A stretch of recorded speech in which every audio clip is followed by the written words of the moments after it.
हरे मूर्तिमान पुतळा धर्माचा जणू मूर्तिमान पुतळा भासे जना भूवरी भासे जना भूवरी दीक्षा देऊनि जो जगतिया दीक्षा देऊनि जो जगतिया बद्धास हो उद्धरी बद्धास हो वाणी नेवदता भागवती कथा व्यासा प्रति भासला तो हा गुरु श्री जनार्दन असा पाटांगणी शोभला सद्गुरुनाथ महाराज की जय. हरे नमः.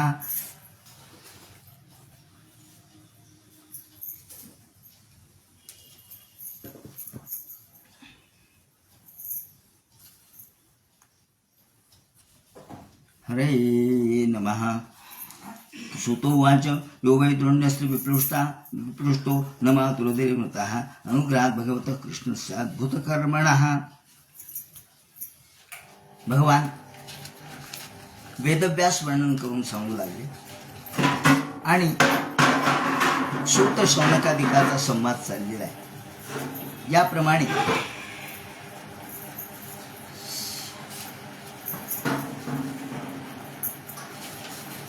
सूत म्हणतात शौनकादिका हो. परीक्षिताने याप्रमाणे कलीचं दमन केलं, कलीला स्थानबद्ध केलं, कलीला ठार मारलं नाही, पण त्याला 4 आणि 5वं वाईट मार्गाने मिळवलेलं सोनं हे स्थान त्याला दिले आणि या ठिकाणी स्थानबद्ध केलं. ते म्हणतात परीक्षितांनी त्याला का मारलं नाही, तर जरी कली हा अनेक दोषांनी युक्त असला, कली दोष निधे राजन, कली जरी अनेक दोषांनी युक्त असला, कलीमध्ये खूप दोष आहेत, पण त्याच्यामध्ये एक गुण आहे. म्हणून एखादी गोष्ट खूप दोषास्पद आहे पण त्यामध्ये काही गुण असेल तर आपण त्याचा गुणग्राहकतेने शोध घेतला पाहिजे. म्हणून या ठिकाणी परीक्षित राजाला त्यांनी शब्द वापरलाय सारंग इव सारभोग. तो सारंग होता, भुंग्याप्रमाणे. भुंगा जसा मध जो फुलामधला आहे तो ग्रहण करतो, म्हणजे सार ग्रहण करतो. नेमकं काय ग्रहण करावं आणि काय सोडावं हे कळलं पाहिजे. म्हणून प्रत्येकामध्ये काही ना काहीतरी गुण असतात. पूर्ण काही दोषाचा पुतळा कोणी नाहीये आणि पूर्ण गुणांचाही पुतळा कोणी नाही. गुण आणि दोष यांनी युक्त असा हा संसार आहे. गुण दोषांनी युक्त आहे. काही ठिकाणी दोष आहेत पण त्यामध्ये काहीतरी गुण पाहिले पाहिजेत. चरक नावाचे जे श्रेष्ठ दर्जाचे आयुर्वेदामधले ज्यांनी चरक संहिता लिहिली, त्यांच्या गुरुला त्यांनी हात जोडून नमस्कार केला. म्हणले महाराज, मी तुमच्याकडून ज्ञान घेतलं, आता मला तुम्हाला गुरुदक्षिणा द्यायची, काय द्यावी. गुरु मोठे हुशार होते. गुरुनी सांगितलं की हे पा, तू असं कर, मला गुरुदक्षिणा पैशाच्या रूपात देऊ नको, धनाच्या धान्याच्या रूपात देऊ नको, तर तू मला अशी एक वनस्पती आणून दे की जिचा काही उपयोग नाही, अशी एक वनस्पती आणून दे, बस झालं, मला गुरुदक्षिणा मिळाली. त्याला वाटलं सोपं आहे. त्यांनी जवळपास 8-10 वर्ष शोध घेतला. काही वनस्पतींचे खोड चांगले आहेत, काहीचे मुळं चांगले आहेत, काहीचे पानं चांगले आहेत, चांगले म्हणजे आरोग्याला उपयुक्त आहेत, काहीचे फुलं चांगले आहेत, काहीचे फळं चांगले आहेत, काहीचे फांद्या चांगल्या नाहीत, साल चांगली आहे, मुळं चांगले नाहीत, फळं चांगले पण साल चांगली आहे. अर्जुन साधाडा नावाचं जे झाड आहे, ज्याला आपण हृदयरोगावर चालतं, ते सालीपासून तयार केलेले औषध आहे. एक साधी आपल्या बाजूला येणारी गारवेल काय उपयोग होतं, आपल्याला उपटून फेकून देतो, पण ती सुद्धा वातविकारावर उपयोगी आहे. असे कितीतरी वनस्पती आहेत की ज्याचे पानं तरी चांगले आहेत, मुळं तरी चांगले आहेत, फळं तरी चांगले आहेत, साल तरी चांगली आहे. म्हणून ते म्हणतात की एकही वनस्पती अशी नाही की जी अनुपयुक्त आहे. आणि हा आला आल्यानंतर गुरु महाराजांना नमस्कार केला. गुरु महाराज म्हणले, मिळाली का वनस्पती? ते म्हणले, नाही मिळाली. का? ते म्हणले, अहो, असं त्यांनी उत्तर दिलं की एकही मला वनस्पती आपल्याला निरुपयोगी सापडली नाही. म्हणून ते म्हणतात की अनौषधी अशी एकही वनस्पती नाही ज्याच्यामध्ये औषधी गुण नाही, आणि निरुपयोगी असा एकही माणूस नसतो. प्रत्येक माणसाचा काही ना काहीतरी उपयोग आहे, आणि म्हणून योजक तत्र दुर्लभ.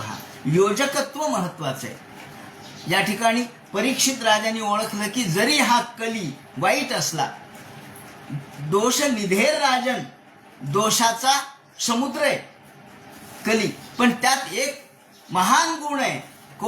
कोणता? की फक्त भगवंताचं नामस्मरण केलं तर या ठिकाणी माणूस मुक्त होतो. एवढा एक गुण त्याच्यामध्ये. आणि दुसरा गुण त्यांनी सांगितलाय की कुशलान्यशु सिद्ध्यंती. तुमच्या नुसत्या संकल्पाने तुम्हाला पुण्य प्राप्त होतं. नुसता संकल्प केला की आपल्याला पुण्यप्राप्ती होते. प्रत्यक्ष कृती करायची सुद्धा गरज नाही. कृती करावी नाही असं नाही, कार्य करावं, कर्म करावं, पण कर्माचा नुसता संकल्प केला तरी तो सिद्ध होतो, त्याचं पुण्य प्राप्त होतं. आणि पापाच्या बाबतीत मात्र केल्यानंतर, पाप केल्यानंतर त्याचं फळ मिळतं. असं हे कलीचं वैशिष्ट्य त्यांनी सांगितलं, आणि म्हणून कलीला सोडून दिलं. आणि एके दिवशी ज्याप्रमाणे तिथून राजा परत आल्यानंतर त्यांनी सांगितलं, दुसऱ्या दिवशी मृगयला म्हणून निघाला आणि त्यांनी जरासंधाकडून प्राप्त झालेला मुकुट आपल्या डोक्यावरती घातला, शिरावरती घातला. आता तो वाईट मार्गाने मिळवलेल्या संपत्तीतून निर्माण झालेला हा मुकुट होता. त्यामध्ये प्रत्येक वस्तूमध्ये त्या त्या व्यक्तीचे जे दोष आहेत, गुण आहेत, त्याची लिप्तता असते. म्हणून कोणाची वस्तू कोणी वापरू नये असं आपण म्हणतो. कोणाची गोष्ट कोणी वापरू नये. का? तर त्यामध्ये त्याच्या व्यक्तिमत्वातले काही गुणदोष त्यामध्ये आलेले असतात, चिकटलेले असतात, आपल्याला दिसत नाहीत ते पण असतात. जसं करोनाच्या काळामध्ये आपण 10 वेळेला हात धुवत होतो. का हो म्हणले? कशासाठी? अहो म्हणले, नको याला हात लावू नका, खांबाला हात लावू नका, जिन्याला हात लावू नका, वस्तूला हात लावू नका, कपड्याला हात. का बरं? आणि त्यातून करोना येतो. दिसला का तुम्हाला? नाही दिसला, पण परिणाम मात्र झाला. म्हणून लोक हात लावत नव्हते, जवळही जात नव्हते. तात्पर्य असं आहे की कोणत्याही वस्तूमध्ये त्या त्या व्यक्तीचं काही गुणदोष आलेले असतात, म्हणून त्याला स्पर्श करू नये. म्हणून आपल्याकडे म्हटलं की सोनं जरी कोणाचं पडलं तरी ते घेऊ नये. त्याचं कारण हे आहे. या ठिकाणी भीमाला त्या मुकुटाबद्दल, किरीटाबद्दल स्पृहा निर्माण झाली आणि भीमाने कृष्णाला विनंती करून तो घेतला.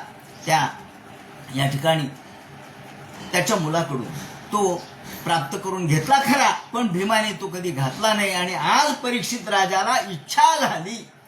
आता कोणत्या वेळेला काय इच्छा होईल सांगता येत नाही. माणसाला कोणत्या वेळेला काय इच्छा होईल, मनामध्ये कोणता संकल्प माणूस करेल हे सांगता येत नाही. या वेळेला त्यांनी तो मुकुट आपल्या डोक्यावरती घातला आणि निघाला.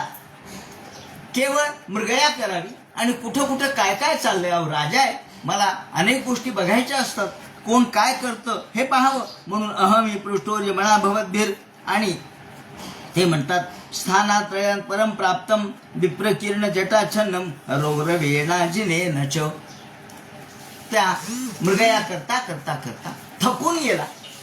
तहान लागली, भूक लागली, पण जवळपास जलाशय दिसला नाही. आता पहा घटना कशा घडतात. घटना अशा पद्धतीने घडतात की ज्यामुळं माणूस विचारही करू शकत नाही हा कसा वागणार आहे. मग त्यावेळेला मृगया करता मृगानुगत श्रांत, मृगाच्या मागं धावत जाताना थकून गेला. काही एकही मृगया मिळाली नाही. आणि क्षुधितस्त्रिशतो भृशम, तहानही लागली आणि भूकही लागली. आता ही देखील एक गोष्ट आहे की जेव्हा माणसाला खूप भूक लागते, खूप तहान लागते, त्यावेळेला एकदम त्याच्या मनावरचं नियंत्रण जातं. तो किती शहाणा असला तरी क्षणात रागवतो. का हो म्हणजे तुम्ही का रागवला? नंतर तो म्हणतो अरे एवढी भूक लागली होती. मग भुकेचा आणि रागवण्याचा काय संबंध आहे?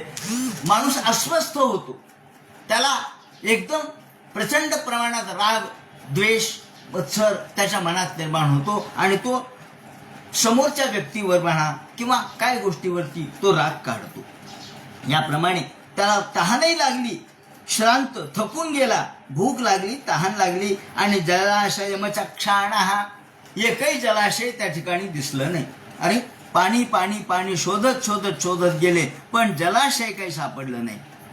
आणि म्हणून आता जलाशयाच्या शोधात पाहिलं तर एक सुंदर अशा प्रकारचं आश्रम त्यांना दिसला. हा आश्रम पाहता क्षणीच राजाला आनंद वाटला. अरे आपल्याला पाणी मिळेल, निदान फळं तरी मिळतील, आपली भूक शमेल. म्हणून राजा तिथे त्या आश्रमात गेला. तिथे एक मुनी दिसले. ददर्श मुनिमासीनम शांतम मीलितलोचनम. मुनी दिसले, डोळे झाकलेले होते. मीलितलोचनम, डोळे झाकलेले, शांत बसलेले होते. हे मुनी कसे होते त्याने वर्णन केले की हे मुनी विप्रकिर्ण जटाच्छन्नम. यावेळेला विप्रकिर्ण त्यांचे केस असे विस्कटलेले होते, जटाजूट होते. ते जटाजूट सगळे अंगावरती विस्कटलेले होते आणि अंगावरती एक रुरू नावाच्या हरणाचं कातड अंगावर त्याने घातलेलं होतं. आणि यावेळेला प्रतिरुद्धेंद्रिय प्राण मनोबुद्धिमुपारभत स्थानत्रयात परम प्राप्तम ब्रह्मभूतम अभिक्रियम. हे मुनी म्हणजे प्रत्यक्ष शमीक ऋषी होते. हे अंगिरस कुलामधले होते शमीक ऋषी. तपश्चर्या करत डोळे झाकून शांत समाधी लावला होता. आणि या समाधी अवस्थेत शांत बसलेले असताना हे मुनी कसे होते याचं वर्णन एका ठिकाणी केलेलं आहे की हे मुनी इतके विरक्त होते. त्यांची गौ नावाची पत्नी होती आणि हे फक्त गाई आणि गुरं म्हणजे वासरू किंवा गाय यांच्या तोंडामधला जो फेस आहे खाल्ल्यानंतरचा तो प्राशन करत होते. त्याच्यावर यांचं जीवन चाललेलं होतं. म्हणजे फळही खात नव्हते, जेवण तर राहिलंच बाजूला, परंतु केवळ फेसावर त्या काही व्रत नियम केले असतील त्यांनी. हे व्रत त्यांचं चाललेलं होतं की तोंडातला गाईच्या तोंडातला फेस खाऊन ते राहत होते. त्यांची पत्नी गौ नावाची होती. आणि या आश्रमामध्ये डोळे झाकून बसलेले विप्रकिर्ण जटाच्छन्नम रौरवेण जनेन च. रौरव नावाच्या हरिणाचं कातड अंगावर धारण केलेलं, जटा जूट सगळा पसरलेला. आणि राजा तिथे आला. अहो समोर कुणी आहे का? अहो ऋषी महाराज, अहो मुनी. आवाज दिला. ऋषी अहो समाधीमध्ये तल्लीन होते. त्यांना काय माहिती कोण आलं कोण गेलं, कोण आवाज द्यायला काही कळलं नाही. ज्यांना राजा तो आता राजा आहे, एक तर सम्राट आहे, तो आश्रमात आलाय, तहान लागली, भूक लागली. या ठिकाणी भागवतकारांनी वर्णन केलंय की अशी तहान कधीच लागली नव्हती, अशी भूक कधीच लागली नव्हती. अभूतपूर्व सहसा क्षुत्रुभ्या मर्दितात्मनः. मर्दितात्मनः मन चलबिचल होऊ लागलं, मनामध्ये राग आला.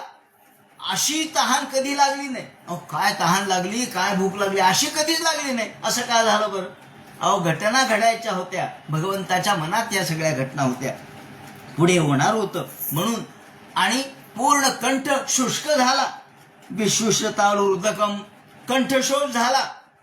त्याच्यात मुनी मुनी, अहो महाराज, अहो ऋषी महाराज म्हणून ओरडू लागला. आधीच तर कंठाला शोष झालेला, कोरडा पडला घसा, तरी सुद्धा मुनी काही बोलेनात. म्हटल्याबरोबर याचना केली आधी, मला पाणी द्या, हो मला पाणी द्या, मला भूक लागली, मला तहान लागली, मला निदान थोडंफार पाणी द्या मी असेल तर.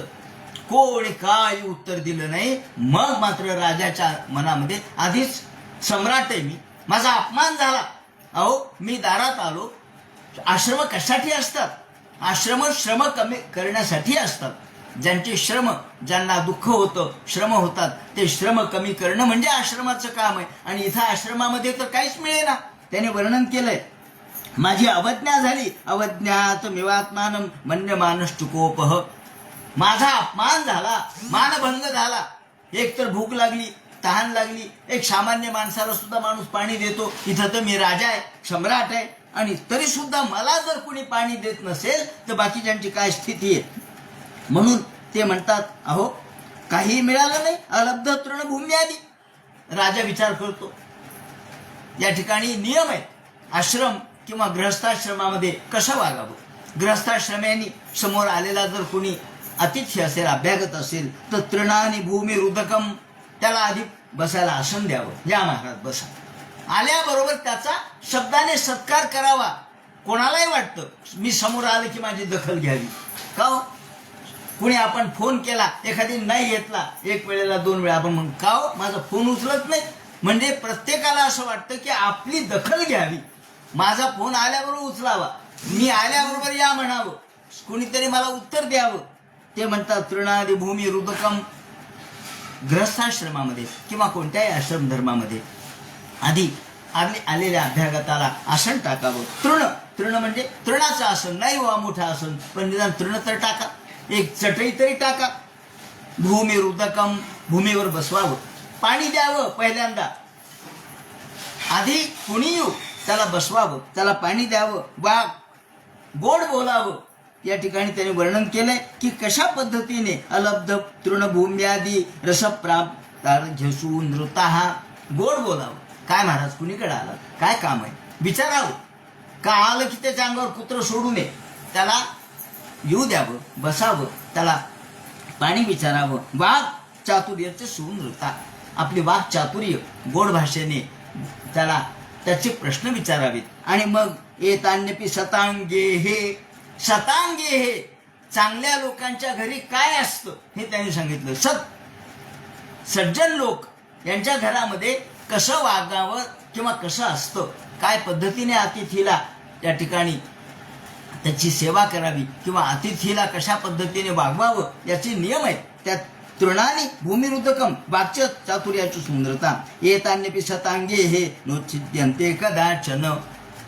आणि म्हणून त्यांनी शब्द वापरलाय की अलब्ध तृणभूम्यादी. मला तृण मिळालं नाही, मला बसायला कुणी या म्हणलं नाही, मला जागा मिळाली नाही, मला पाणी मिळालं नाही, आणि गोड बोलणं तर बाजूलाच राहिलं. मी नुसता उभा आहे पण मला कुणी चकार शब्द बोलत नाही, पाणी सुद्धा देत नाही. आणि जर आश्रमामध्ये अशी अवस्था आहे, सम्राट राजाबद्दल असं होतंय, तर सामान्य माणसाची काय स्थिती असेल. मी कशासाठी फिरतोय, यासाठी फिरतोय की लोक कसे वागतात मला एकदा बघायचे. कृष्ण या ठिकाणी पृथ्वी तलावरून गेले तर लोकांच्या मनामध्ये काय बदल झाला मला बघू द्या. अभूतपूर्व सहसा, आणि भूक तर लागली, तहान लागली, एवढ्यात रागही आला प्रचंड. हे सगळे एकानंतर एक घडत जात असतं, एकानंतर एक याप्रमाणे कसं घडत जातं याचं वर्णन केलंय. पहिल्यांदा माणसाला त्याचा अपमान होतो, अपमान झाल्यावर राग येतो. राग काय येतो तर तहान लागली, भूक लागली, कोणी विचारलं नाही, म्हणून एक पायरी चढत जातो माणूस. आणि क्रोध समुद्भवा, हा मग क्रोध येतो. त्या क्रोधातून मन्युरेवच, अहंकार निर्माण झाला. अरे मी राजा असताना असं झालं, मत्सरो मन्युरेवच. आणि या ऋषीबद्दलचा मत्सर वाटू लागला. अरे हा बदमाश आहे, हा खोटेपणा करतो, हा दांभिक आहे. मला त्याच्यासाठीच या ठिकाणी सगळीकडे पर्यटन मी करतोय की कोण दांभिक आहे, कोण धार्मिक आहे ते मला बघायचे. ब्राह्मणम प्रत्यभूत ब्रह्मन, खरं म्हणजे शमीक हे अत्यंत श्रेष्ठ दर्जाचे अशा प्रकारचे तपस्वी होते. पण याच्या मनामध्ये त्या दृष्टीने पाहिल्यामुळं याला हा दांभिक वाटू लागला, हा खोटा वाटू लागला, हा बदमाश वाटू लागला. सतु ब्रह्म ऋषे रंशे. आणि मग मात्र त्याला राहवलं नाही, तिथून निघाला. परत फिरणार एवढ्यात एक मेलेला साप दिसला. तो आपल्या धनुष्याच्या टोकाने उचलला आणि त्यांच्या गळ्यात दिला टाकून, आणि गेला राजा निघून. आता खरं म्हणजे गरज नव्हती हे टाकायची. ठीक आहे, राग आला, क्रोध आला, तर तसंच तनतन पाय करत निघून गेला असतं तरी चाललं असतं. पण शेवटी भगवंताच्या मनामध्ये काहीतरी वेगळं होतं. याप्रमाणे विनिर्गच्छन धनुष्कोट्या निधाय पुनर्मागमत. आणि घरी आला, रथात बसून घरी आला. या वेळेला त्याचा एक मुलगा होता. हा शमीक ऋषीचा मुलगा शृंगी नावाचा. तो कौशकी नावाच्या नदीवरती मुलं खेळत होते. एका मुलाला त्यातली तहान लागली म्हणून एक मुलगा पाणी पिण्यासाठी तिथे आला. आल्याबरोबर त्यांनी पाहिलं की शृंगीच्या वडिलांच्या गळ्यामध्ये साप आहे, नाग आहे, मेलेला. पण लहान मुलं यांना काय, अरे अरे अरे साप आहे म्हणून तो ओरडत शृंगीकडे आला. अरे शृंगे, ते म्हणे काय झालं. अरे काय, स्वतःला नुसता मोठा मंत्रज्ञ म्हणतो, म्हणतो ना मी तपस्वी आहे, मंत्रज्ञ आहे, मी मंत्राचे पुरस्चरण केलेत. काय तुझ्या मंत्राचा उपयोग आहे? म्हणजे काय झालं? अरे तुझ्या वडिलांच्या गळ्यामध्ये मृत सर्प टाकलाय. मृत सर्प टाकलाय? कोणी टाकला? काय की पण राजा आला असं वाटतं. राजा आला होता आणि तो गेला, त्यानेच टाकला असेल. हे ऐकल्याबरोबर तिथेच काय म्हणे तुझ्या मंत्राचा प्रभाव आहे असं मुलांनी उचकावलं आणि तिथे कौशिक्याप उपस्पृश्य कौशिकी नावाची नदी होती. त्या नदीमधून पाणी घेतलं या शृंगीने आणि सांगितलं, ज्याने कुणी माझ्या वडिलांच्या गळ्यामध्ये मृतसर्प टाकला असेल त्याचा आजच्या 7व्या दिवशी तक्षक सर्प चावून मृत्यू होईल. बस ताबडतोब पाणी सोडलं आणि मग आला, आधी नाही आला, मग आला धावत धावत आणि वडिलांना एकदम बाबा बाबा बाबा म्हणून कवळलं, आवडलं. गर्दा पाहिला वडिलांनी आणि एकदम त्यांचे समाधीचं व्युत्थान झालं. समाधीमधून जागृत आले. अरे काय काय झालं? का ओरडू लागला? काय रडू लागला? मोठ्याने रडू लागला. तो म्हणला, अहो बघा ना बाबा, तुमच्या गळ्यामध्ये साप आहे. साप? आहा, अरे मेलेला साप आहे. मग त्याला तो काय करतो? म्हणून त्यांनी घेतला आणि बाजूला फेकला. नाही म्हणे, ज्याने कुणी मेलेला सर्प टाकला. म्हणे कोण आलं होतं? राजा आला होता. हा, परीक्षित राजे आले होते. परीक्षित राजेबद्दल या ऋषीला, शमीक ऋषींना आदर होता. कारण ज्यांनी भगवान गोपाल कृष्णाने ज्याचं रक्षण केलं ते परीक्षित, पांडवांचे नातू. वारे वा, अरे किती पुण्यवान. त्यांना तू शाप दिला? हो म्हणे, मी शाप दिला की ज्याने यांनी आज हे साप टाकलाय गळ्यामध्ये त्याचा तक्षक सर्प चावून मृत्यू होईल 7व्या दिवशी. अरे अरे अरे, वाईट केलं रे तू. अरे चूक केली म्हणे तू. का? अरे तू याची चूक केली की आता जर राजा नसेल तर सगळीकडे चोरडा माजेल, लोक कोणाचे काही लुटायला लागतील. तू चूक केली. अहो म्हणे, मला असं वाटलं की कृष्ण निजधामाला गेले आणि सगळे लोक, राजे सुद्धा बदमाश झाले. राजे सुद्धा आमची परीक्षा बघू लागले. ब्राह्मणे क्षत्र बंधुरी द्वारपालो निरूपित आहात. आणि मग ते म्हणे, अहो स कथम कृष्णे गते भगवती शास्त्र उत्पथगामी नाम. कृष्ण निजधामाला गेले आणि सगळे लोक उत्पथगामी झाले. क्षत्रिय सुद्धा उद्दाम झाले, माजले. त्या क्षत्रियांना त्यांची जागा दाखवली पाहिजे म्हणून मी शाप दिला. अरे अरे, चूक केली तू यासाठी चूक केली की आता राजा नसेल तर आपल्या सामान्यांचं जगणं मुश्किल होऊन जाईल. आणि अहोमत ते कृत, तू अल्पज्ञ आहेस, तू कमी बुद्धीचा आहेस. अरे राजा हा श्रेष्ठ होता. त्याला भगवान गोपाल कृष्णाने याचं रक्षण केलं होतं गर्भामध्ये, असा हा राजा होता. आता तो जर धर्मपालो नरपतीही, राजा हा धर्मपाल असतो, तो नरश्रेष्ठ असतो, तो आपलं रक्षण करतो. आणि तो नसेल तर कपिनामेव शंकर, हा सगळीकडे वर्णशंकर माजतो. कुणी कोणाशी लग्न करतं, कुणी कोणाचे धन लुटतं, कुणी कोणावरती आक्रमण करतं. आपल्याला धर्मकर्म करणं अवघड जातं. आपण समाधी त्याप्रमाणे योग करू शकत नाहीत. पापम कृतम तद भगवान सर्वात्मा क्षंतो मरहसी. अरे मग पण राजाला माहित आहे का तू दिलेला शाप? नाही म्हणे, राजाला नाही माहित.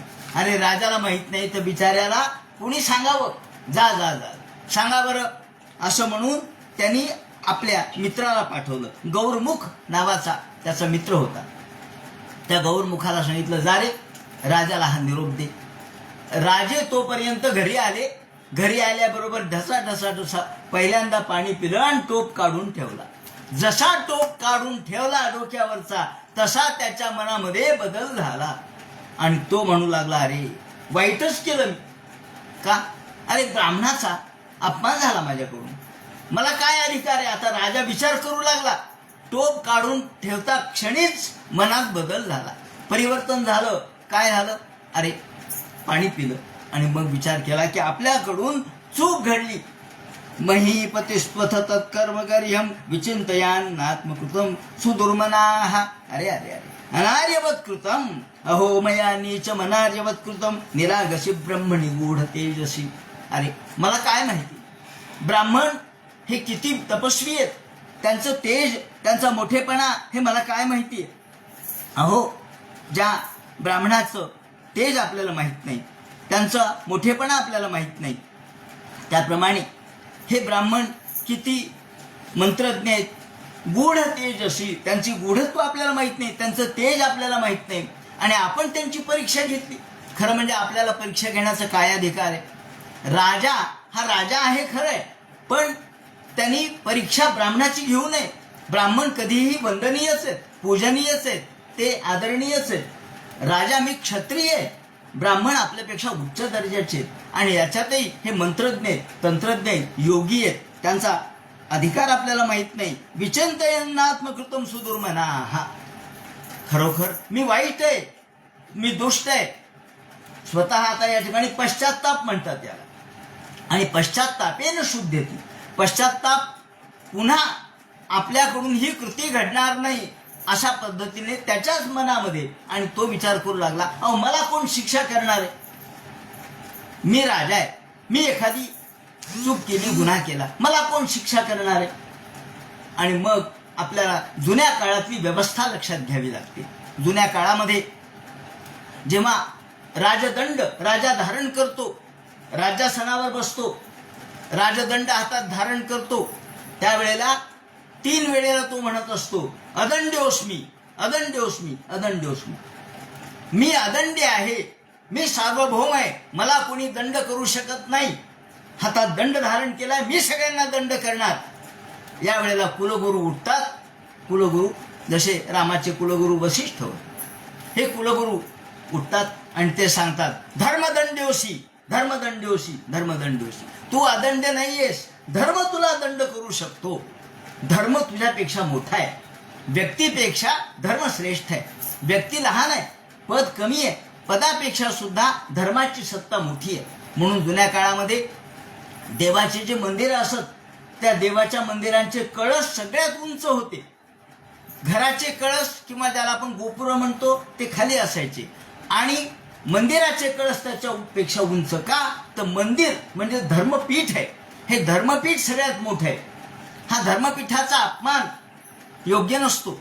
म्हणून धर्मपीठ, ज्याला आपण ज्या ठिकाणाहून धर्म सांगितला जातो, ज्या ठिकाणाहून समाज धर्म सांगितला जातो, मानव धर्म सांगितला जातो, भगवान हा ज्या धर्माचा उद्गात आहे, धारणा करणारा तो धर्म आहे, सगळ्या जगाची धारणा. म्हणून व्यक्तीपेक्षा धर्म श्रेष्ठ आहे.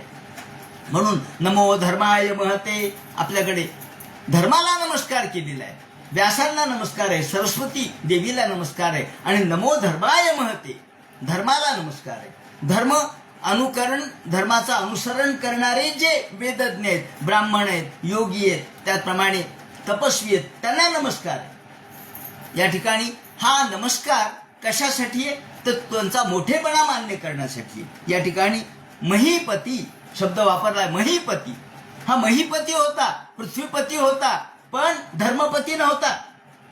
त्याला लक्षात आलं की अरे मी पृथ्वीचा पती आहे, पण पृथ्वी ज्यामुळं तरली तो धर्म श्रेष्ठ आहे, आणि धर्म आपल्याला दंड करू शकतो. आणि याप्रमाणे त्याच्या मनामध्ये चलबिचल चालू झाली. आता तो एरझारा मारू लागला घरातल्या घरात. काय करावं, काय करावं, काय करावं, कोणाला काही सांगता येईना.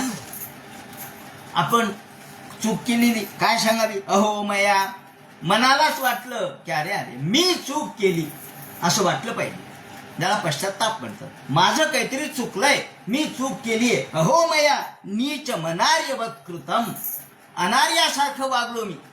अनार्य म्हणजे कमी शिकलेला किंवा न शिकलेला एखादा मनुष्य असतो. खेड्यापाड्यात राहणारा म्हणा, रानावनात राहणारा म्हणा, आदिवासी समाजात राहणारा म्हणा, तो जसा निरक्षर अज्ञानी असतो तसा मी अज्ञानासारखा वागलो. अरे माझ्यासारखा ज्ञानी आहे, पांडवांचा नातू आहे, कृष्णाची कीर्ती मी ऐकत गेलोय, आणि कृष्णाने माझं रक्षण केलंय, एवढी कीर्ती मी ऐकली. ते भगवान गोपाल कृष्णाने जर माझं रक्षण केलं, पण मी जर समाजाचं रक्षण नाही केलं, तर मी माझ्यासारखा अनार्य दुसरा कुणी नाही. म्हणून अनार्यवत कृतम, निरागशी ब्रह्मणी गूढ तेजसी. निरागशी, बरं त्या ब्राह्मणाने माझं काय केलं? ठीक आहे, मी पाणी मागितलं, मला कोणी पाणी दिलं नाही, पण त्याने डोळे झाकले होते, मला त्यांची परीक्षा घेण्याचा काय अधिकार आहे? ते डोळे झाकलेले समाधी आहे का नाहीये हा अधिकार माझा नाही, माझ्या कक्षेत येत नाही. हा, काही लोक चुकले, कुणी चोरी केली, मारी केली, किंवा काही वाईट वागले तर त्यांना मी दंड देऊ शकतो, पण बिचारे डोळे झाकून बसलेले, मला काय माहिती त्यांची समाधी खरी का खोटी, माझा काय अधिकार आहे? मी समाधी घेतो का, समाधी लावतो का, मला ते शिक्षण आहे का? नाही. मग मला तो अधिकारच नाही. आणि म्हणून मी जे कार्य केलं, कृत्य केलं, ब्रह्मणी गूढ तेजस्वी, गूढ असणाऱ्या तेजस्वी माणसांबद्दल माझ्या मनामध्ये आज तिरस्कार का निर्माण व्हावा? अरे ध्रुवम तो मी कृतदेव हेलनाथ. आणि मग मात्र तडफड तडफड तडफड मनाची होऊ लागली. तो मासा जसा पाण्यातून बाहेर काढावा आणि त्याची तडफड व्हावी, तशी तडफड त्यांची होऊ लागली. ध्रुवंत तो मी कृतदेव हेलनाथ. अरे माझ्याकडून देव हेलन झालं, या देवाचा अपराध झाला, माझ्याकडून सगळ्या प्रकारचे अपराध झाले. का की केवळ एका ब्राह्मणाचा अपराध म्हणजे सगळ्यांचा अपराध आहे. आणि या वेळेला मला प्रायश्चित्त काय असेल सांगता येत नाही.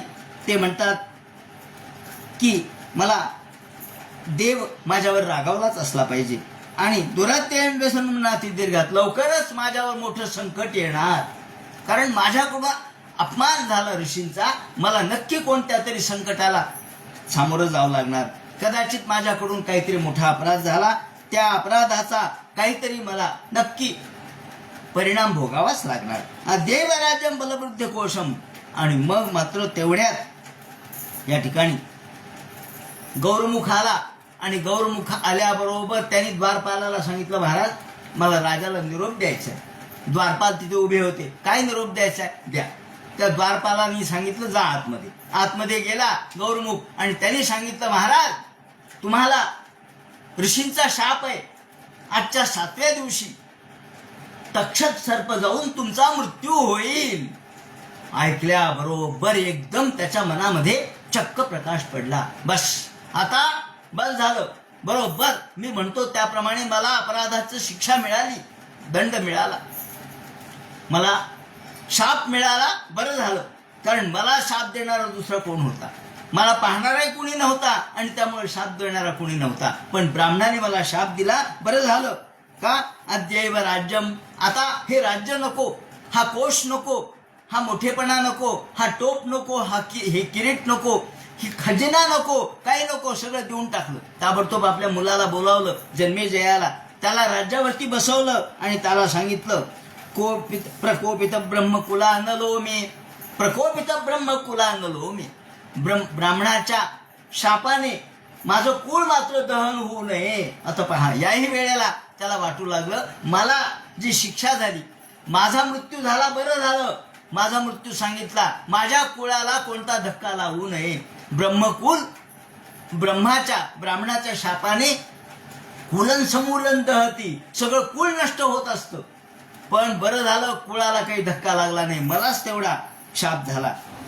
आणि एकदम मुने सुतोक्तो नृत्य तक्षकाख्या न साधू मेने न जीर्ण तक्षका. आणि मग विरक्ती मनामध्ये निर्माण झाली. अथो विहाय मुमुंच लोकम. ताबडतोब आपल्या मुलाला बोलावलं, त्याला या ठिकाणी अद्यैव राज्यम, सगळं राज्य त्याला देऊन टाकलं, त्याला कोश देऊन टाकला, त्याला राज्याभिषेक केला. आणि या वेळेला अथो विहाय मुमुंच लोकम विमर्शितो है तया पुरस्तात. आता भगवंताच्या कृष्णाच्या सेवेमध्ये तल्लीन व्हायचं म्हणून सर्व संघ परित्याग केला. आणि काय करावं, घरातून बाहेर पडला. सगळे लोक चकित झाले, अहो महाराज काय नाही, मला विरक्ती झाली, आता मला घरात थांबायचं नाही, मला 7 दिवसामध्ये मला माझं जे काही आहे सत्कर्म ते करायचे, की ज्यामुळं माझं आत्मकल्याण होईल, ज्यामुळं मी मुक्त होईल. केवळ 7 दिवस माझ्या हातात आहे. पहा, जर एखाद्याला मृत्यू कळाला तर माणसाचं मन बदलतं. तोपर्यंत तो स्वतःच्या कैफात असतो, मला काय होतंय, माझं काय होणार आहे. पण जर त्याला कोणी सांगितलं की पुढचाच आठवडा तुमच्या हातात आहे, 1 महिनाभरच तुमच्या हातात आहे, तर मग मात्र माणसाचं पूर्ण मन उदास होतं. त्याचं मन उदास झालं. विमर्शितो है तया पुरस्तात कृष्णांग्री सेवा मधिमन्यमान उपाविशत प्राय मर्त्यो नद्याम. आणि ताबडतोब सर्व संघ परित्याग करून त्यांनी वस्त्र प्रावरण अलंकार दाग दागिने कोश सगळं सोडून दिलं. अगदी तापसी वेश धारण केला आणि त्यांनी वर्णन केले की या वै लसची तुलसी विमृश्य. भगवान गोपाल कृष्ण तुलसी विमृश्य, तुळशीचे हार घातलेले, सुंदर अशा प्रकारच्या तुळशीच्या माळांचा सुगंध सगळीकडे सुटलेला आहे. अशा भगवंताच्या चरणाकडे आता जावं, त्या चरणाला नमस्कार करावा. कृष्णांग्रे रेणमभ्यती बंबुनेत्री, आणि डोळ्यामध्ये पाणी आलं. भगवंताच्या चरणाकडे हात जोडले. भगवान, आता तुम्ही मला या ठिकाणी या जन्माचं सार्थक करून द्या. आणि पुन्हा ती लोकानुभयत शेषान, या ठिकाणी प्रायोपवेश धारण केला आणि मरिष्यमाण, आता मरणव्रत धारण केलं. मरणव्रत, मृत्यूपर्यंत काही खायचं नाही, मृत्यूपर्यंत काही प्यायचं नाही, मरणव्रत म्हणतात त्याला, प्रायोपवेशन म्हणतात.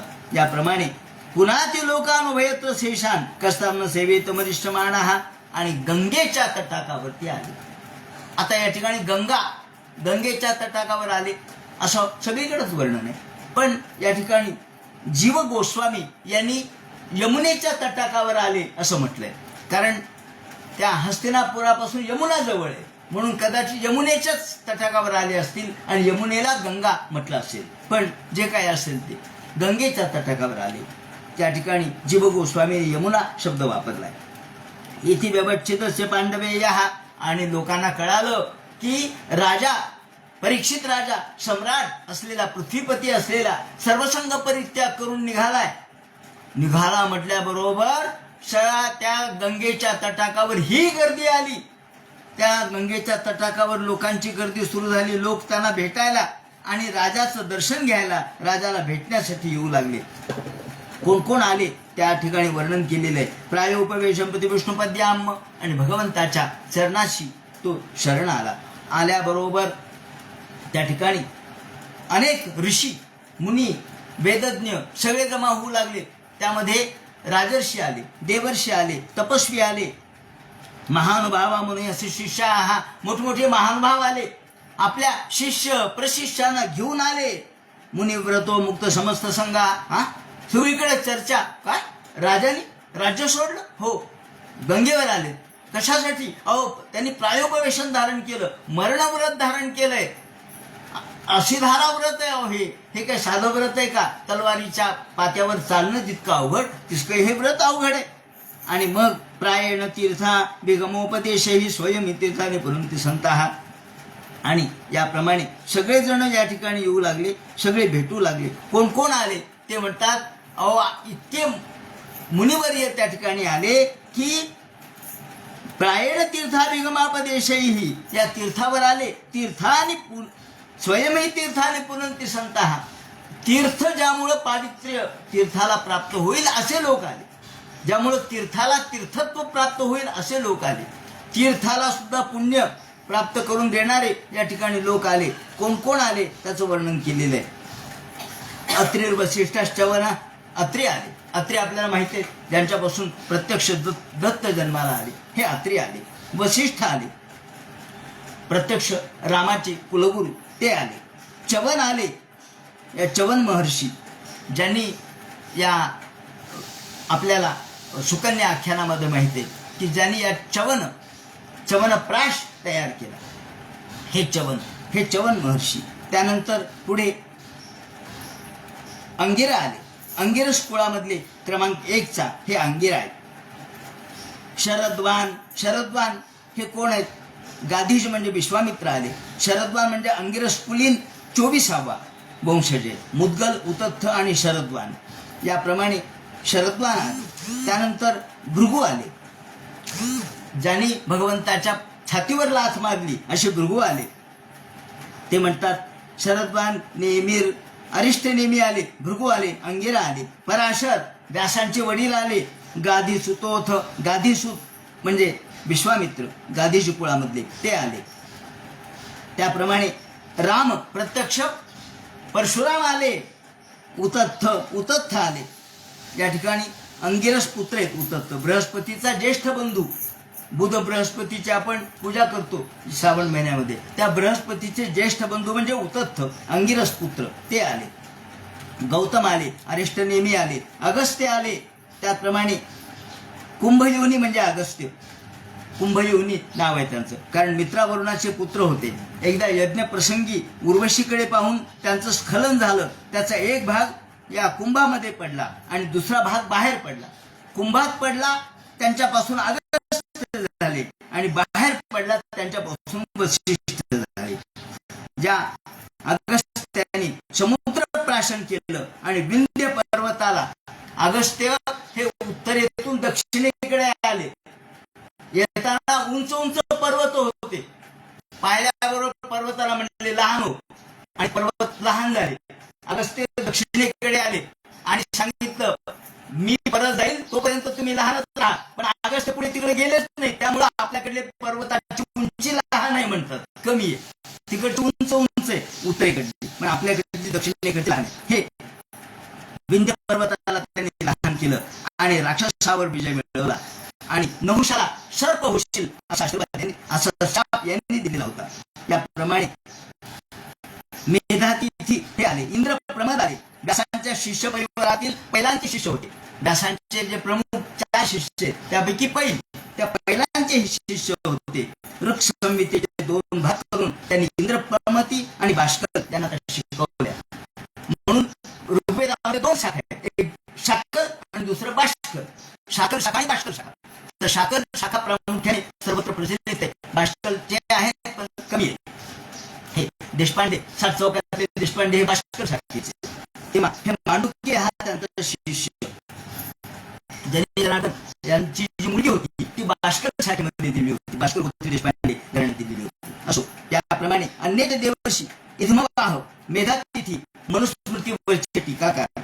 इधमवाह अगस्त्याचे पुत्र होते आणि त्याला नंतर ऋतूने दत्तक घेतलं. हे सुखदृष्ट होते, द्रष्टे होते. अष्टिशेष आले. कृतयुगातले राजर्षी तपोबलाने नंतर ते ब्रह्मर्षी झाले. मग भारद्वाज आले. त्यानंतर अरुणादयश कांडर्षी होते. अरुणादय त्यांनी वेद शिकवले. अरुणी उद्दालक हे पुत्र अरुणी. त्यानंतर पिपलाद आले. हे पिपलाद त्याचा उल्लेख आपण आशीर्वादाचे आपण करू शकतो.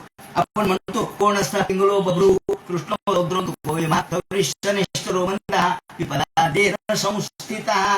पिपलादांनी या शनीची स्तुती केलेली आहे. कोण असतात पिंगलो बब्रू कृष्ण सौरिष्ठनेश्वरो मंदः पिपलादेन संस्थितः. एतानि दशनामानि प्रातरुत्थाय पठेत् शनैश्चर कृता पीडा न कदाचित् भविष्यति. तो हे 10 अवधूत म्हणतो, त्याला कधीच पीडा होणार नाही. हे पिपलाद. हे पिपलाद दधीची ऋषीचे पुत्र होते. ते जन्माला आले नव्हते, पण दधीचीचे हाड देव घेऊन गेले आणि दधीची तिथे पडले. मग त्यांची पत्नी गरोदर होती. ती त्या ठिकाणी तिने सहगमन केलं, पण ज्या वेळेला तिने आपल्या पोटाचा गर्भ बाहेर काढला आणि मग सहगमन केलं. मग या पोटातल्या गर्भाचं रक्षण पिंपळाने केलं, अश्वत्थाने केलं आणि पशुपक्षाने त्याला वाढवलं. म्हणून सोमाने त्याला विद्या शिकवली आणि या वेळेला मग तो मोठा झाला आणि कामधेनूने त्याला देऊन पोषण केलं. व्यासाने जे अथर्ववेद त्याला सुमंतूला दिला त्याचा हा शिष्य. व्यासाने सुमंतूला अथर्ववेद दिला त्याचा हा शिष्य झाला. अथर्ववेदाच्या शाखा त्यांनी स्थापन केल्या म्हणून पिपलाद शाखा असं म्हणतात. हे पिपलाद भीष्म निर्याण प्रसंगी सुद्धा उपस्थित होते. ते दार्शनिक होते आणि रैत आणि प्राण ही जोडी त्यांनी निर्माण केली. त्यातून प्राण मात्र निर्माण केली. आत्मा आणि त्यातून प्राण कसा निर्माण होतो हे त्यांनी सांगितलं. मनाच्या क्रियेने प्राण शरीरामध्ये प्रवेश करतो आणि 5 रूपात प्रगटतो असं त्यांनी सांगितलं. ओंकाराच्या निरनिराळ्या भागांचं ध्यान, मात्रांचं ध्यान त्यांनी केलं आणि जीव ब्रह्मैक्य कसं प्राप्त करायचं हे सांगितलं. शर्भ उपनिषद हे त्यांनी निर्माण केलेले. गाढ झोपेत असताना इंद्रिय निष्क्रिय असताना फक्त जाणीव कशी शिल्लक राहते याचा शोध त्यांनी लावला. याप्रमाणे मग हा जेव्हा मोठा झाला त्यावेळेला त्यांनी शनीला विचारलं, माझी आई जन्मतःच का मृत्यू पावली? मग त्यांनी सांगितलं माझा फेरा तुला चालू होता. आणि म्हणून मग पिपलादाने प्रार्थना केली की आता इथून पुढे जो लहान आहे त्या लहान मुलावर तुमचा प्रभाव चालू देऊ नका. तुम्ही त्याच्या वडिलांना द्या. म्हणजे तुमचं काय जे शनीचा फेरा असेल, शनीमुळे काही त्रास होणार असेल तर वडिलांना द्या, पण मुलाला देऊ नका. जोपर्यंत तो अज्ञानी तोपर्यंत त्याला त्रास देऊ नये एवढा तरी मला आशीर्वाद द्या. 12 वर्षापर्यंत त्याला त्रास देऊ नये असा आशीर्वाद त्यांनी मागून घेतला आणि मग स्तुती केली. कोण असता पिंगलो प्रभू अशा पद्धतीने. त्याप्रमाणे और्व आले. हा और्व स्वारोचेश मन्वंतरातले ऋषी आहेत. त्यानंतर याने सगराला विष्णू पूजेची पद्धत सांगितली होती आणि पित्याच्या मृत्यूनंतर जन्मलेल्या शगराला त्याने आश्रमात पालन केलं. आपल्याला माहिती त्याला दर म्हणजे विष दिलं होतं त्यांच्या बाकी आयांनी.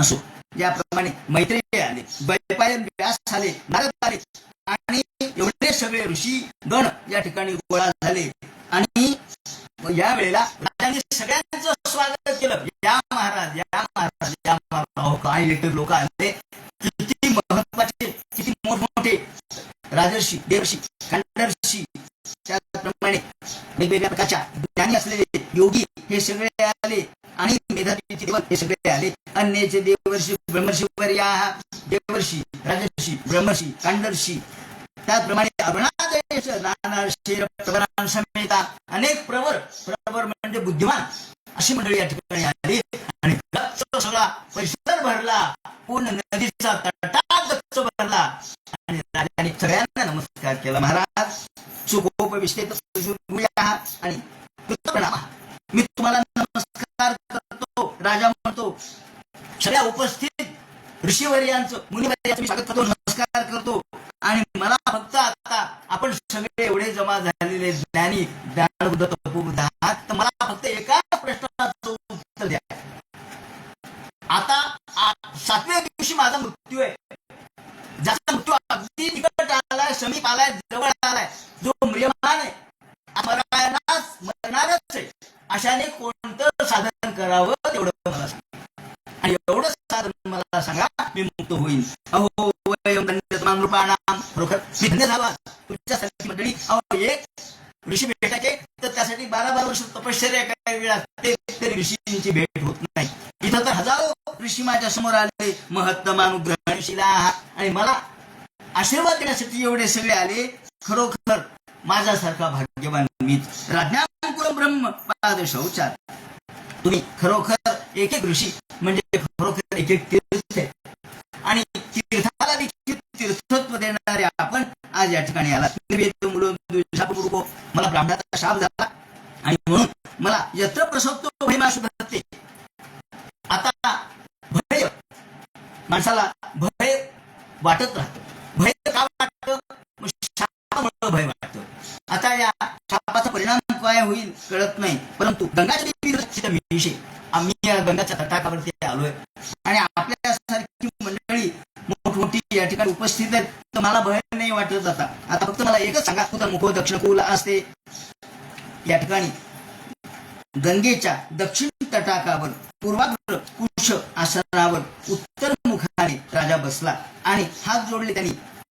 मी जरी पृथ्वीचा सम्राट असलो तरी आज मी सम्राट नाहीये, आज मी कुणीच नाही, आज मी सामान्य आहे, आज मी पापी आहे, आज मी केवळ एक प्रायश्चित्त म्हणून या ठिकाणी आलेलो आहे. एवंच तस्मिन् नरदेव देवे प्रायोपविष्टे विदेव संघा, आणि प्रायोपवेशन घेऊन मी या ठिकाणी आलो. मला महर्षी आपण या ठिकाणी आलात, राजर्षी या ठिकाणी आले, हे सगळे जमा झाले भगवंताच्या यदुत्तम श्लोक गुणाभिरूपम. ज्यांनी प्रत्यक्ष भगवंताचं ध्यान करून प्रत्यक्ष भगवान ज्याला प्रसन्न झाले, भगवंताला ज्यांनी प्रसन्न केले, अशी लोक, इतके मोठे मोठे अधिकारी या ठिकाणी आले. तेव्हा मला आपण उपदेश करा आणि मला फक्त एवढंच सांगा की मरण व्रत धारण केलेल्या, अगदी मरणासन्न असणाऱ्या माणसाला त्यांनी मुक्त होण्यासाठी कोणता उपाय आहे? एकच उपाय सांगा की ज्यामुळं मी मुक्त होईल. आणि सगळेजण एकमेकांना विचार करू लागले, काय होता हा मरणासन्न अवस्थेत मुक्त होण्याचा एकमेव उपाय कोणता? प्रत्येक जण विचार करू लागले. या असे भागवत प्रधान एकमेकांशी बोलू लागले, चर्चा करतायत. कोण उत्तर देईल, कोण सांगेल? एकमेकांकडे बघू लागले. विश्रम्य विप्रा इति कृत्यतायाम. हे ऐकल्याबरोबर सगळेजण बोलू लागले, एकमेकांशी चर्चा करू लागले. तेवढ्यात तत्रा भगवत भगवान व्यासपुत्रो, तेवढ्यात आकाशामधून, आकाश मार्गाने भगवान व्यासपुत्र शुकाचार्य महाराज हे आकाशातून खाली उतरले. गगनामधून, आकाशामधून जाण्याची विद्या त्यांना आत्मसात होती. आकाशातून खाली उतरले यदृच्छया. त्यांना कोणी बोलावलं नव्हतं, कोणी सांगितलं नव्हतं, सहज आले. पण गामटमानो गुणपेक्षा त्यांनी हे व्यासानंदन शुकदेवजी हे त्यांनी वर्णन केलेले की आश्रम पुनित करणारे, आत्मानुभूतीने युक्त असलेले, संतुष्ट असलेले आणि त्यांच्या बरोबर अनेक स्त्रिया, अनेक मुलं, कारण हे नग्न होते, वस्त्रविहीन होते, म्हणून मुलं त्यांच्या मागे लागलेली होते.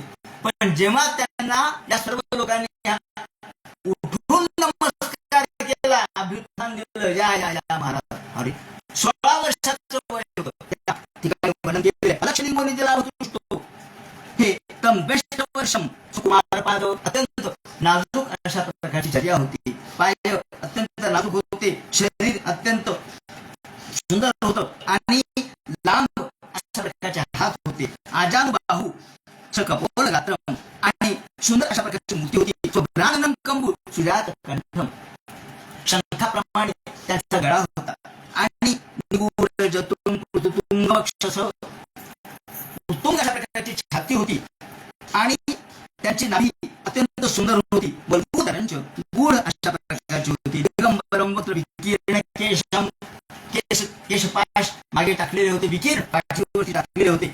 दिगंबर मूर्ती होती आणि सावळ्या रंगाची मूर्ती.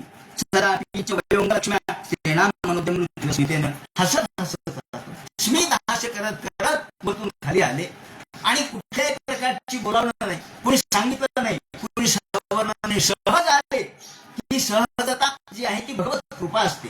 जेव्हा एखादी गोष्ट सहज अनपेक्षित घडते तेव्हा ती भगवत कृपा मानावी. तत्रा भगवत भगवान यशपुत्र अपेक्षा, कोणत्याही प्रकारची काही अपेक्षा नसलेले, निरपेक्ष आणि कोणाकडून काही मिळवायची अपेक्षा नाही, कुणी काही द्यावं म्हणून नाही, कुणी मोठेपणा करावं म्हणून नाही. स विष्णू राहतो तिथे आगताय, ज्या ठिकाणी हे आले या ठिकाणी देवराज आणि विष्णुराज. विष्णुराज म्हणजे प्रत्यक्ष परीक्षित आणि देवराज म्हणजे प्रत्यक्ष त्या शुकाचार्य महाराज. अशा दोघांचा या ठिकाणी संगम झालेला आहे. तर तो निवृत्त आहे स्त्रीवर बघा. स्त्रियांनी पाहिलं, मुलांनी अरे अरे अरे सगळे लोक यांना नमस्कार करतात, या या म्हणतात. की कुणीतरी मोठे काय की ते सगळे पळून गेले आणि तालम भगवान येथेंदू, ज्याप्रमाणे आकाशामध्ये चंद्र उगवा, पौर्णिमेचा चंद्र पूर्वेच्या क्षितिजावर उगवावा आणि ग्रह नक्षत्रांनी पर्यंत हा सगळ्या बाजूने ग्रह नक्षत्र दिसाव्या, चंद्र उगवावा आणि बाजूला सगळ्या नक्षत्र तारा छोट्या छोट्या दिसाव्या, त्याप्रमाणे सगळे लोक नक्षत्रासारखे दिसू लागले आणि मध्ये शुकाचार्य चंद्राप्रमाणे चमकू लागले.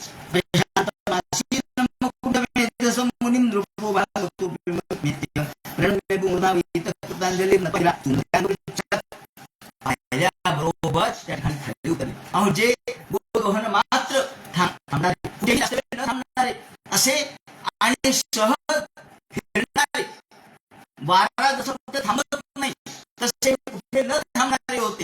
पण आज अनेक आल्याबरोबर त्यांचं स्वागत सर्वांनी केलं आणि राजा हात जोडून उभा राहिला, नत्वागिरा खाली वाकून नमस्कार केला आणि बोलू लागला. सुंदरतया छत मोठ्या गोड भाषेत बोलू लागला. महाराज अहो कृपया कृपेनं महाराज आपण आलात, खरोखर मी धन्य झालो, मी आज पावन झालो, माझं कुल आज खरोखर पावन झालं. तीर्थ तुम्ही तीर्थी कापता आहात, तुम्ही आम्हाला तीर्थमय केलं, तुम्ही आम्हाला पवित्र केलं. अहो तुम्ही तीर्थांना पवित्र करणारे आहात.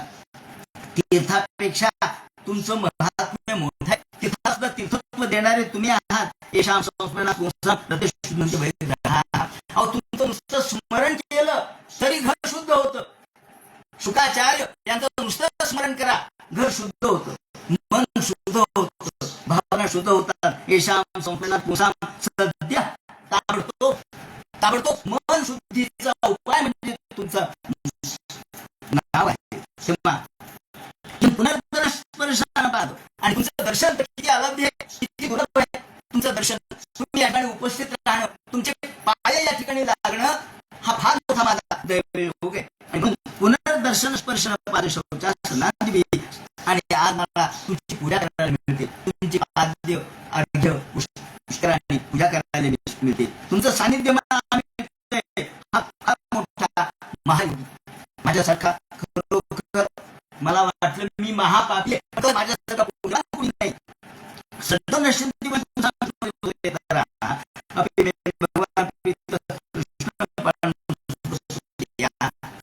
नमस्कार केला आणि सांगितलं तराम विमानानाम. माझा एक प्रश्न आहे, तराम विमानानाम जो विमान आहे तो आता मरणारच आहे, ज्याचं मरण अगदी निकट आहे, समोर दिसतंय डोळ्यांनी, त्यांनी आत्मकल्याण करण्यासाठी कोणता उपाय करावा तेवढं सांगा. नितराम विमानानाम संदेशा. आता पृथ्वी संसिद्धिं योगिनाम परमं गुरुम. आपण योगी आहात, आपण परमगुरु आहात, आपण श्रेष्ठ आहात. तुम्ही सांगू शकता यच्छ्रोतो जप्यम. आणि हे ऐकून मी पावन होईल, मी त्या ठिकाणी मुक्त होईल. स्मर्तव्यम भजनीयम आणि न लक्षते अवस्थानं मग बोधो क्वचित. आपण खरोखर या ठिकाणी आलात, आता मला आपण ज्ञान सांगा. तुम्ही गोदोहन क्वचित, कधी फक्त गोदोहन मात्र थांबणारे आपण, केवळ गायीची धार काढण्यात इतका जो वेळ लागतो तेवढाच आपण थांबणारे आहात. असे तुम्ही खरोखर या ठिकाणी मला आज प्राप्त झालात, त्याबद्दल अंतःकरणामध्ये किती आनंद वाटतो की स्मर्तव्य भजनीय. आपण स्मर्तव्य आहात, आपण भजनीय आहेत आणि मला केवळ उपदेश करा, आता मला यातून मुक्त करा असं म्हटल्यानंतर सूत्र म्हणतात शौनकादिका हो एवं हे ऐकल्याबरोबर शुकाचार्यांनी किंचित स्मित हास्य केलं, किंचित हसले, स्मित हास्य केलं, श्लक्षाया केला आणि गोड भाषेत हास्यकारक भाषेत बोलू लागले. प्रत्यभाषेत धर्मज्ञ भगवान बादरायणी. आणि मग भगवान बादरायणी अर्थात भगवान शुकाचार्य आता यानंतर ते काय बोलतील, ते काय या ठिकाणी सांगतील. त्याप्रमाणे या ठिकाणी जो प्रथम स्कंद आज करणार आहोत आणि द्वितीय स्कंदापासून शुकाचार्यांनी भगवत सांगायला सुरुवात केली. द्वितीय स्कंदापासून आणि सुरुवातीला त्यांनी जे सांगितलंय ते धारणा, विराट स्वरूपाची धारणा कशी करावी हे सांगितले आणि हे शुकाचार्य आता सांगतील. इथून पुढे शुक